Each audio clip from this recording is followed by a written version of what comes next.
Bonjour cher ami, j'espère que tu vas bien. Alors aujourd'hui, je vais te parler de la voix intérieure. Alors pourquoi c'est important?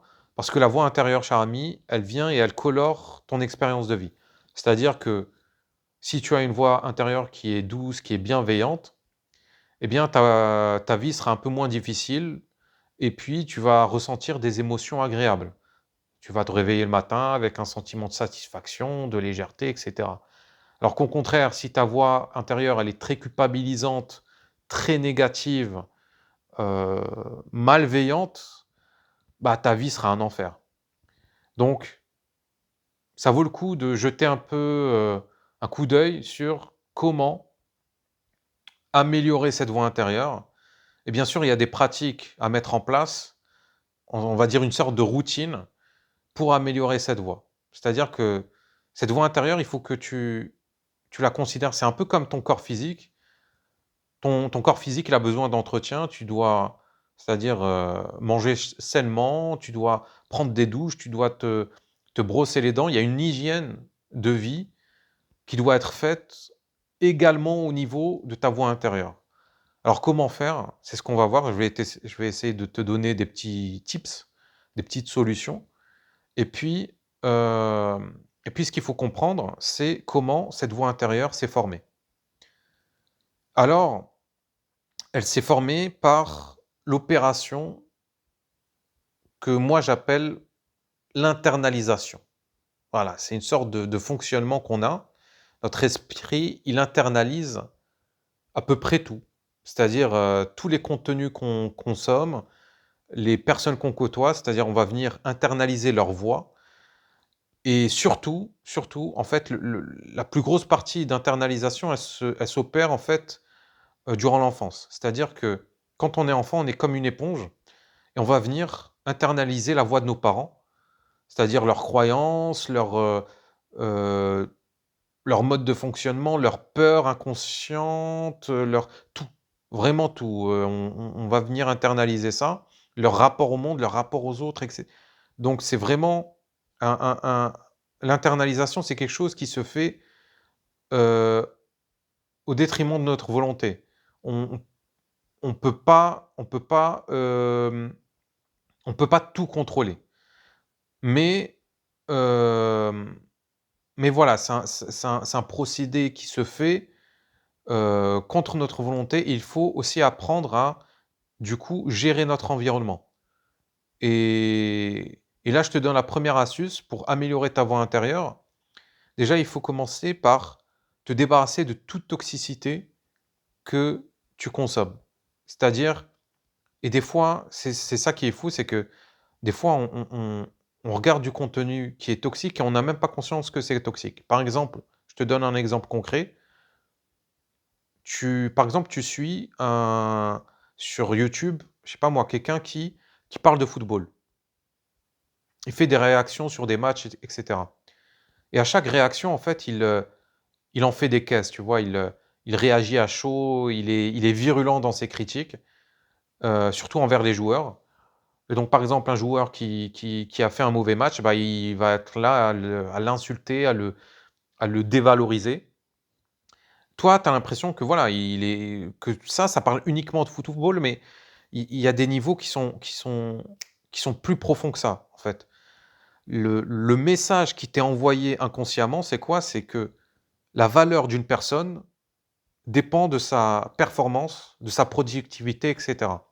Et donc le jour où tu auras pas envie de travailler, où tu seras démotivé et cetera, bah, cette voix-là, elle va venir s'activer et tu vas culpabiliser de procrastiner, tu vas culpabiliser de ne pas faire assez, d'être en retard, de ne pas suivre le train et cetera. Donc il faut vraiment faire attention à ce qu'on consomme, mais aussi aux personnes qu'on côtoie. Il y a des personnes qui sont, je dirais pas malveillantes, mais qui sont maladroites. C'est-à-dire que, inconsciemment, bah, par exemple, on va pas se mentir, mais la plupart des parents sont de mauvais parents. Pas parce qu'ils sont mauvais, c'est juste qu'ils n'ont pas les outils pour, éduquer un enfant comme il se doit.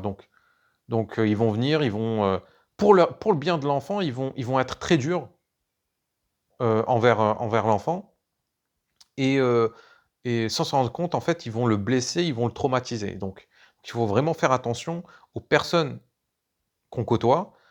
Peut-être que c'est tes amis, peut-être que c'est de la famille. Donc il faut je dis pas qu'il faut couper les ponts avec ces personnes-là, avec ces personnes qui sont maladroites, on va dire, mais il faut plutôt prendre un peu de distance. C'est-à-dire qu'il faut, apprendre à s'isoler un peu et se protéger, tout simplement. On fait ça pour se protéger, c'est pas contre ces personnes, c'est pas pour les punir, c'est pas parce qu'elles sont mauvaises, non, c'est juste que, notre voix intérieure, des fois, elle a besoin de faire des pauses et ça, c'est important. C'est-à-dire, couper tous les contenus toxiques, et s'éloigner des personnes qui ont des comportements, des, paroles toxiques. Donc ça, c'est important. Puis bien sûr, puis il y a l'actualité, ça va de soi. C'est-à-dire que quelqu'un qui regarde en boucle CNews, BFM TV, bien sûr qui va finir par développer une voix intérieure extrêmement pessimiste, donc et extrêmement anxiogène. Donc il faut aussi, voilà, réduire, voilà, il faut apprendre aussi à ne pas suivre l'actualité, tout simplement.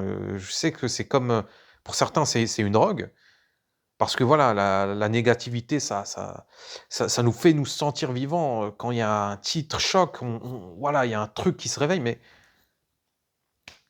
c'est pas bon pour notre voix intérieure. Donc voilà, couper, tous les contenus toxiques, regarder le moins de, heu, voilà, le moins de films, d'horreur possible. C'est-à-dire que ça, c'est vraiment ça vous tue de l'intérieur. C'est-à-dire le fait de regarder énormément de films d'horreur, ça, c'est pas bon. Et puis, voilà, donc ça, c'est le premier, c'est, on va dire, le 1er pas à faire. C'est-à-dire réduire la toxicité dans notre vie. Et puis après, il y a, j'ai envie de parler d'autocompassion aussi. Alors la pratique de l'autocompassion, elle est ultra importante. Je pense que c'est comment dire? L'astuce le plus important là, dans cette vidéo que je suis en train de donner, c'est ça, c'est la pratique de l'autocompassion. L'autocompassion, c'est quoi? C'est être capable de reconnaître nos parts blessées, d'accord? Parce qu'on est tous humains, on est tous vulnérables, on a tous des blessures, c'est humain et cette vulnérabilité a besoin de compassion pour pouvoir exister et pour se sentir légitime.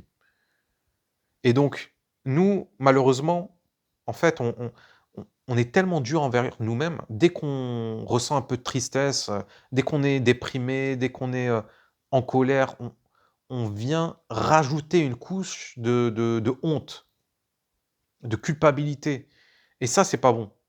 Il faut réussir à voir ces parts de nous comme des enfants qui doivent être, consolés. Et ça, c'est super important. C'est-à-dire que alors concrètement, comment ça peut être mis en place, cet exercice d'autocompassion? Bah, ça peut être un exercice, je sais pas moi, de 5 minutes, 10 minutes, où voilà, tu te connectes avec ton corps, avec tes ressentis et s'il y a une émotion désagréable, permets à cette émotion d'exister, de te traverser. Ça, c'est super important et dis-toi: «Tu as le droit de ressentir ça». Tu as le droit de souffrir. Tu as le droit d'être triste. Tu as le droit d'être traversé par des doutes. Pourquoi? Parce que c'est humain. C'est tout à fait humain. Et n'écoutez pas les coachs américains qui vous disent: «Non, c'est pas bien de déprimer, il faut aller, il faut faire, courir, 20 kilomètres pour ne pas être déprimé». Non, des fois, en fait, les émotions dites négatives, elles nous donnent des messages, des signaux sur ce qui ne va pas. Donc il faut juste être à l'écoute et se permettre d'être traversé par ces émotions. Donc ça, c'est le 2e tips, c'est l'autocompassion. Et puis la troisième astuce, c'est le journaling. Écrire ce qu'on ressent, c'est-à-dire ne pas être factuel, ne pas décrire ce qu'on fait de nos journées, ce qui nous embête, ce qui nous fait chier. Non, c'est vraiment être, en lien avec nos ressentis, avec notre corps et le mettre par écrit, le verbaliser, aussi à l'oral. Ça peut être, le journaling, c'est pas forcément écrit, ça peut aussi, Être oral, effectivement, tu t'enregistres, tu t'enregistres en train de parler pendant, 10-15 minutes et tu en fait, tes émotions, tes ressentis et tu déjà, s'il y a un truc, s'il y a des émotions désagréables, n'essaie pas d'y résister parce que plus tu vas résister à ces émotions-là, plus elles vont se renforcer, plus elles vont s'ancrer en toi, en fait. Donc il faut juste leur permettre d'exister et puis petit à petit, elles vont s'apaiser, en fait. S'il y a de la colère, de la tristesse, ça va finir par se dissiper. Donc il faut être dans l'acceptation. Donc voilà, donc ça, c'est un peu mes astuces, mes solutions. D'ailleurs, si jamais tu as une question, une remarque, n'hésite pas à m'écrire en commentaire. Là, je te parle un peu au fil de l'eau, j'improvise, j'ai pas de script. Donc voilà, pour moi, en fait, la voix intérieure, c'est ce qu'il y a de plus important. C'est ce qui détermine, en fait, notre rapport au monde, notre rapport aux autres, notre rapport à nous-mêmes et donc il faut, y prêter une très grande attention, l'entretenir, et puis, heu et puis lui permettre aussi de faire des erreurs, hein. C'est-à-dire que si on se culpabilise, si on a honte, il faut observer tout ça avec équanimité et avec curiosité. C'est-à-dire: «OK, pourquoi je ressens de la honte là? Pourquoi je ressens de la culpabilité? OK, d'accord, très bien, mais est-ce que, je pourrais voir les choses autrement?» Et puis petit à petit, en fait, les choses commencent à se mettre en place et heu et voilà, donc la voix intérieure, c'est une question de pratique. C'est une question de pratique, il faut pour, heu, pour avoir une voix intérieure agréable, il faut, se parler de manière douce, agréable et éviter de de de se voir comme un ennemi, comme une personne, comme un humain à réparer. Tu es pas à réparer, cher ami. Voilà. Il n'y a pas de réparation à faire. Il y a des blessures, effectivement, il y a de la vulnérabilité, il y a des complexes, mais tu es pas une personne à réparer. Tu as le droit d'être comme tu es. Tu as le droit d'avoir de l'anxiété, tu as le droit d'être triste, d'être seul et ça ne fait pas de toi quelqu'un qui a moins de valeur que les autres. D'ailleurs, on a tous ça en nous, en fait. On a tous de la tristesse en nous. On n'est pas voilà, il faut sortir de ce fantasme de, «Ouais, il y a que moi qui vis ça et les autres non, les autres ils sont invulnérables, ils sont heureux et tout». Non, non, non, on a tous nos insécurités et c'est humain et il faut apprendre à vivre avec et à, aborder cette vulnérabilité avec bienveillance. Ça, c'est super important, avec compassion. Vraiment, la compassion, c'est, on va dire, le la meilleure qualité, on va dire, à développer en soi. Pourquoi? Parce que ça nous permet d'être gentils avec nous-mêmes et gentils avec les autres. Pas une gentillesse fausse, factice, qui essaye de remplir un vide, non, mais vraiment une gentillesse qui est authentique et heu et heu et donc voilà, j'ai oublié ce que je voulais dire, bref. Donc voilà, n'hésite pas à me dire ce que tu penses de tout ça. Et si tu t'intéresses au sujet de l'estime de soi, je te conseille de t'abonner à ma chaîne parce que je fais des vidéos, assez régulièrement sur le sujet. En tout cas, voilà, c'était un plaisir de te partager mes réflexions et je te dis à bientôt. Prends soin de toi. Salut.